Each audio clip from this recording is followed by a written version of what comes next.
falling from the sky. Did you see that?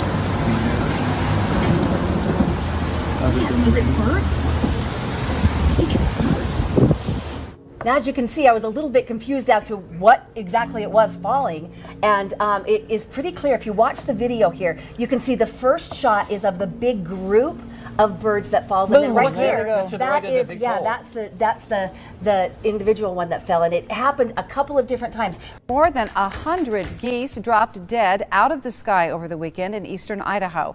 Officials describe the incident as a, quote, freak accident. Officials first came across around 50 carcasses in a parking lot in the city of Idaho Falls. They later found another 60 or so geese on rooftops. Yeah, it was crazy. Mother Nature's very harsh. Oh, it is. I know those poor birds. But I've lived in Idaho for my whole life, and I've been, you know, an outdoor kid, camping all the time, been in some big storms. I have never seen anything like that. Idaho born and bred, never seen that before. Yeah. Dead birds have been found scattered across downtown Little Rock. It's a bizarre story you'll only see here on Channel 7. If you're walking in the downtown Little Rock area, you may want to watch your step. These photos sent to KATV by Cindy Jameson Nobles show dead birds, cedar waxwings, scattered on the street. A seemingly bizarre sight.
Hanging over homes and mosques, a huge sandstorm has swept through the ancient desert city of Yazdi in Iran. The storm packed winds of more than 100 kilometres an hour, turning the sky orange and covering buildings in layers of dust.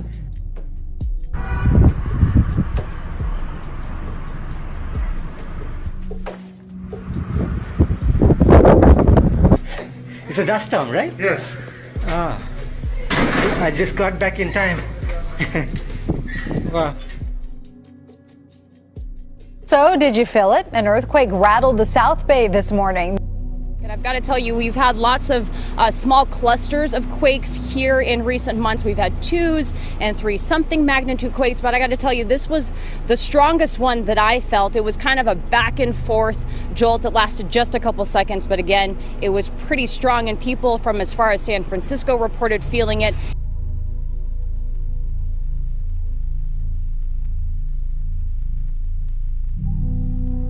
There was yet another earthquake that shook central Nebraska. This is the 6th one in the last week. The first one says, wow, that earthquake felt way more than 3.9 in our San Jose office. The whole building was shaking. San Jose has had thunder, lightning, rain, hail, and an earthquake all before 10 a.m. Happy Monday. A lot of folks here on the island say that, yeah, they heard those loud bangs and they felt the earth shake. But for folks inside Lloyd's Bar and Grill here on the island, they say they were shocked because we don't normally feel a lot of earthquakes in southeast Michigan. Magnitude 3.6 earthquake rattles Metro Detroit. I've never felt the house shake like that before.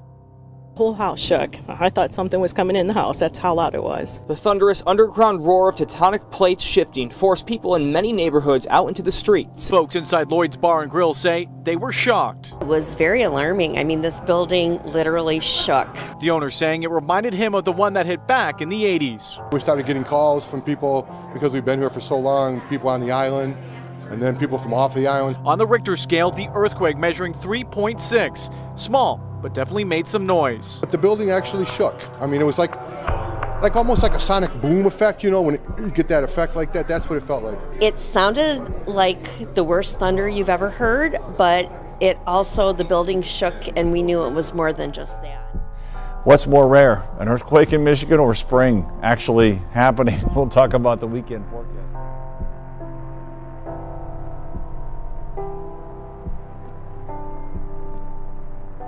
Is pretty. This April snow is not the end of the world by any means, but a lot of people out there tonight are wondering if winter will ever end. Still wearing winter gear in April. I thought these would be put away for now. This is ridiculous. It's almost May. It's actually snowing out here. Snow in April does not work for me. In Waukegan, birds were the only confused creatures on the beach. Fog making its way into the air, and soon drizzle from the afternoon turned to snow at night. A bit of a shock for this golfer in Gurnee. I'm ready to move. So a lot of people think that they're a little bit confused about what's going on out here. I think Mother Nature's a little bit confused. Alicia might be able to open our eyes on what's going on here. For now, I'll just tell you what we're seeing. We're live in Gurnee. Natalie Martinez, NBC 5 News. All of the above. Thanks, Natalie. At midnight, the Hawaiian island of Kauai will again be under a flash flood watch. Parts of the island were swamped last weekend by more than 2 feet of rain. This is the state of emergency still unfolding in Kauai, leaving the Hawaiian island with roads underwater, vehicles overturned, and homes washed away. The most severe flooding leaving some tonight still waiting for rescue. In what was once his front yard, surfing legend Laird Hamilton could only get around on jet ski and boat after a massive rain. It's hard to conceive that that much water could come from the sky, and I mean, it was like an ocean back there. Nearly 27 inches devastated the north side of Kauai Island. After nearly 30 inches of rain in 24 hours, disaster in paradise with more trouble on the horizon.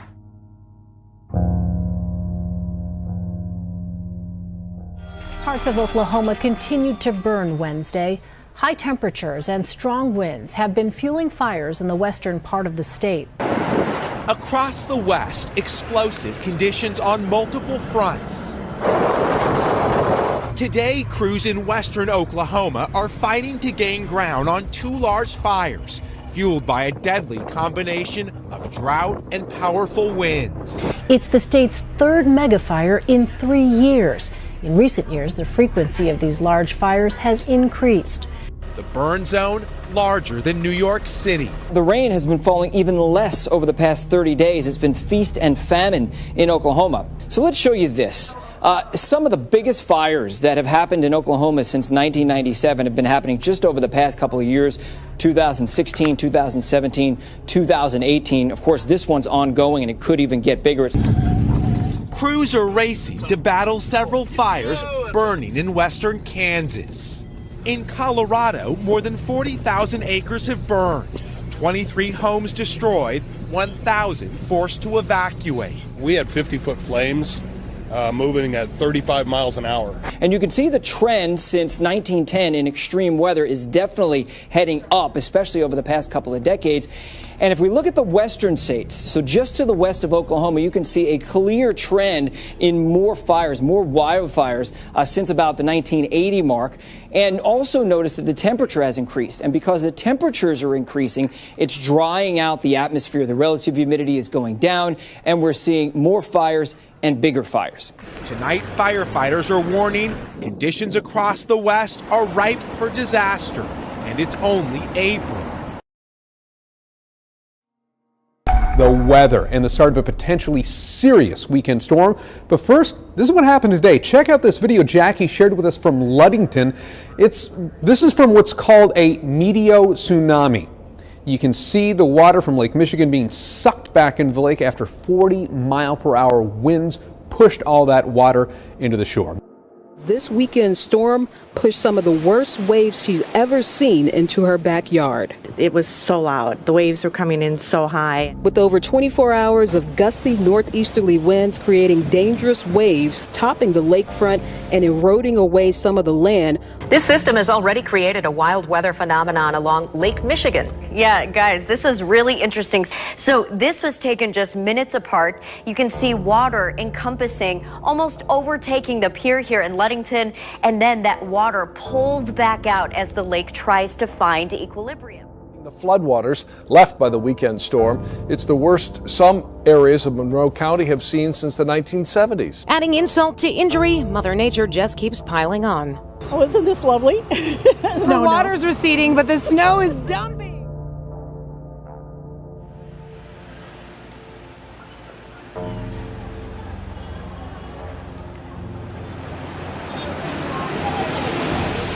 This is the weather condition of Tanzania. As you see, rainfall is raining and some people have no area to live. As you see, the cars is passing people's.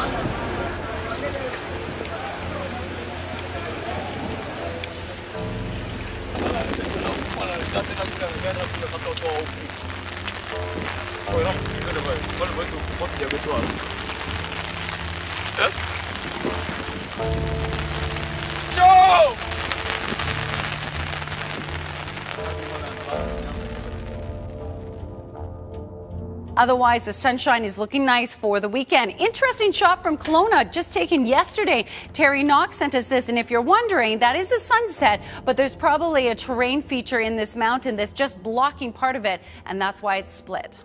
It looks like two pictures side. Let's head deep underground now for another up-close look at how some of the richest people in America are coping with their deepest fears about the end of the world. Whether it's a nuclear meltdown or World War III, if you've got the cash, you can ride out the apocalypse in serious luxury. ABC's David Wright got invited for one very strange sleepover. In a world full of threats, it can be hard not to think that the society we take for granted could collapse in a heartbeat. We even entertain ourselves with that notion. I never wanted any of this. In the Hunger Games movie, Katniss and her allies live in an old nuclear missile silo. Turns out real life is not so far off from the movies.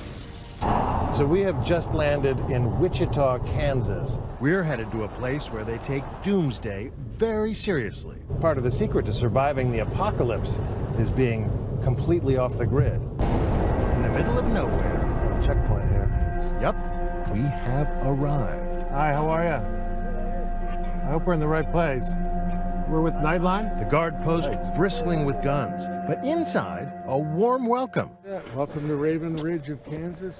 Ravens Ridge of Kansas, Site 11, a former Atlas intercontinental ballistic missile silo. Each half of this door weighs 16,000 pounds.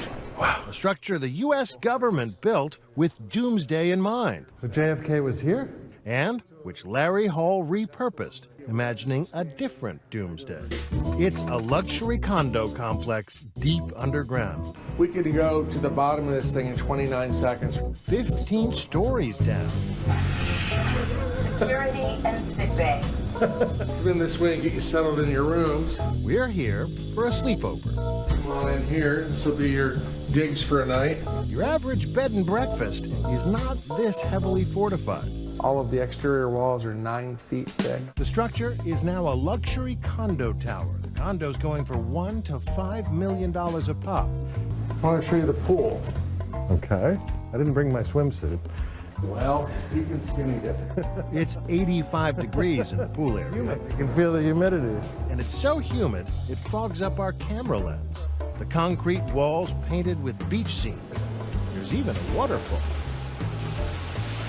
Feels like we're not in Kansas anymore. I like that. Larry's survival condos are the high end of a booming business. More than 3 million Americans are thought to be committed preppers, most stockpiling supplies in more modest settings. So you keep this packed at all times? All times. Disaster preparedness is now estimated to be a $500 million a year industry. Ask yourself, are you prepared? There are companies that cater to the apocalypse. Introducing Wise Company Gourmet Emergency Food. Survivalism for the Martha Stewart set. Bon appetit. But tonight at Raven Ridge, It's even better than that. Pretty sure. After dinner, it's down to the theater for a movie. This really is kind of the ultimate man cave. It really is, and especially because there's a bar right next door.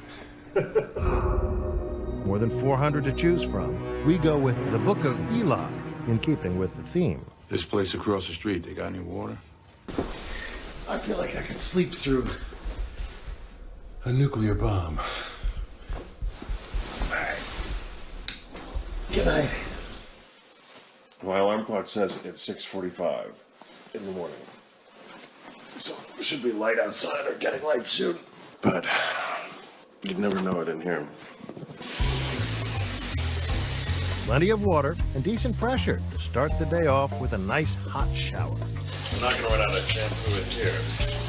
Industrial sized dial, built for a man. Contractor Mark Minoski, who helped build this place, has been living here on and off more than a year. It's almost like you're living on another planet in here. It could be, or on a spaceship that's traveling to some far, far galaxy. The condos themselves have personal touches. For one family, hers and his bunk beds for the kids. In another, the gas fireplace features stones imported from the owner's hometown. All of them have virtual windows, flat screen TVs so that you don't feel like you're underground. You can choose your own view.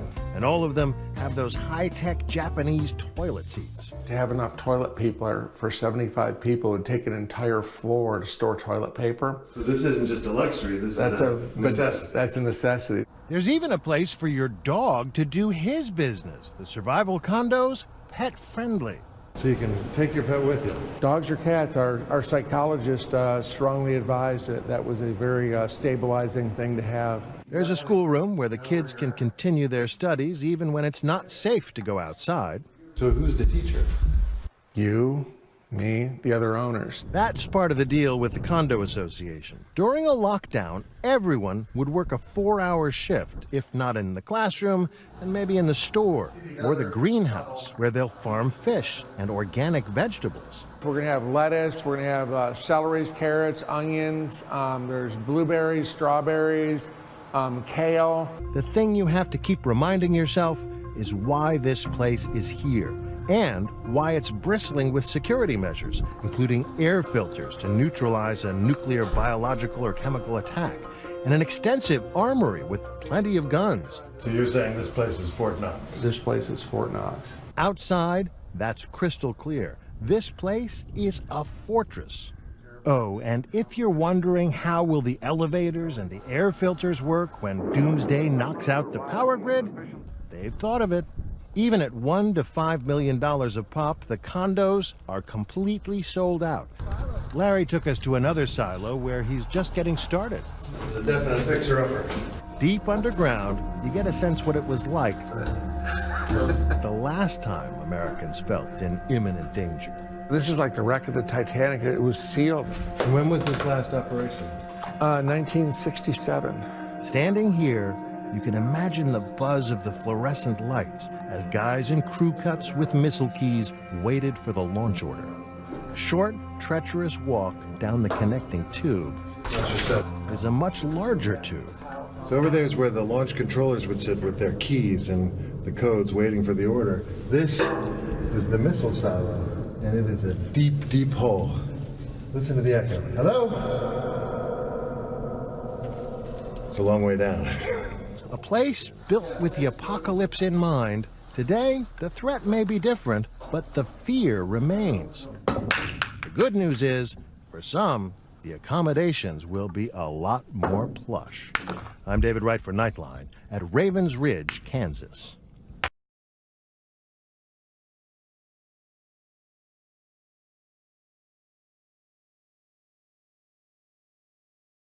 Has been an alarming spike in government hostility toward religion over the past 8 years. Fox News radio correspondent Todd Starnes, the author of The Deplorables Guide to Making America Great Again, is here with us today. He also has a brand new nationally syndicated radio show starting next Wednesday. I was reading about that. Congratulations, Todd. Thanks, Laura. Appreciate that. We're looking forward to it. Absolutely. All right, so let's talk about this report. What more does it tell us? Well, since 2014, there's been a 76% increase in the number of hostility cases involving religious liberty. And this information coming from the Family Research Council and their report, Laura, and according to their documentation, most of these instances occurred during the Obama administration and predominantly were impacting people of the Christian faith. You know, I know that you follow this group closely. How does the Family Research Council gather their facts and get this all together for us? Well, quite frankly, they use the news media, and they use a lot of reporting from various sources, and they document all of these instances in the 66-page report. This is no surprise. The opposite. There's no talking to the Taliban. We don't want to talk to the Taliban. We're going to finish what we have to finish. What nobody else has been able to finish, we're going to be able to do it. The explanation now, he was simply upset. I think what President Trump was expressing was a reaction to the terrorist activities of the horrible terrorist activities last month in Kabul. Significant elements of the Taliban are not prepared to negotiate, and it may take a long time before they are